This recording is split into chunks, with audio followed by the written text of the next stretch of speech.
Hello! My name is Stephen McDougal. Now, it's kind of a funny name.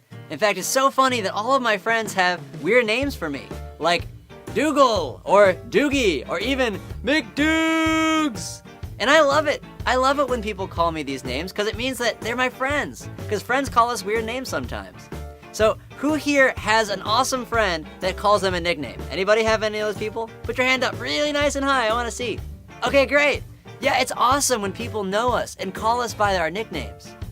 In fact, I was called here today to share a story with you. Mighty Oaks Foundation asked me to come and just share a story about how elderly people have mattered in my life and how I've been friends with elderly people. Do you guys want to hear that story today? Okay, great. So here's the story. So when I was a kid, when I was 14 years old, me and my friends went to a town in America called Pittsburgh. Now, Pittsburgh is kind of a weird place because it sounds like armpits. So that's what I thought when I was a kid. It was like armpit town. But actually, it's a little cooler than that because there's an amazing lady there named Anne. Now, my friends and I went to Anne's house and we were supposed to clean her house and paint her walls. But when we got there, I started cleaning, I started painting with all my friends. But Anne came over and she started talking to us. And what we started to find out is that Anne was very alone. She had none of her family in Pittsburgh anymore. And so she kept talking to us, and I was like, "Lady, I'm trying to clean your house, stop talking to me." But she just kept talking to me. And so eventually I put down my paintbrushes and I sat down, and Anne and I talked, and we talked, and we talked, and it was so much fun. I talked with Anne for 3 days. And every once in a while, one of my friends would be like, "McDukes, we need your help." And so I would get up from talking with Anne and go paint a wall or move something. But every time after that, I would come and I'd sit down again and I'd talk with Anne.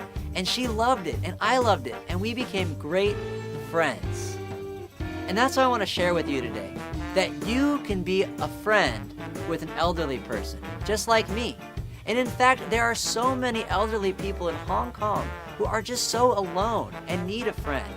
And so I want to give you 2 ways today that you can be a friend with an elderly. The first way is to be a friend with your grandparents. Who here has grandparents? Probably all of us, or else we wouldn't be born, right? We have to have grandparents. And so if you have grandparents here in Hong Kong, I want you to do something special for them. Maybe get them a small present, or go to lunch with them, or just talk with them. Your grandparents love you, and they will be just so happy to spend time with you and to be your friend. Another thing you can do, the second thing you can do, is you can go with Mighty Oaks and your school friends to a local elderly home. And you will get to sit with these people and talk with them. You're not going to have to paint their walls. You're not going to have to move their stuff. You will just get to be friends with them. And they'll love it because they're alone and they want to be friends with you. And guess what? You will love being friends with them, I promise. So just try it out. So 2 things you can do. First, you can go and you can be friends with your grandparents, or you can also go with Mighty Oaks to local elderly homes and spend time with these amazing people. So I hope that you know a little bit more about what you can do, and that you do one of these things when you go home today, or you make a decision to do one of them sometime soon. So anyway, that's about it for me. I'm Stephen McDougal, and I just want to say bye-bye!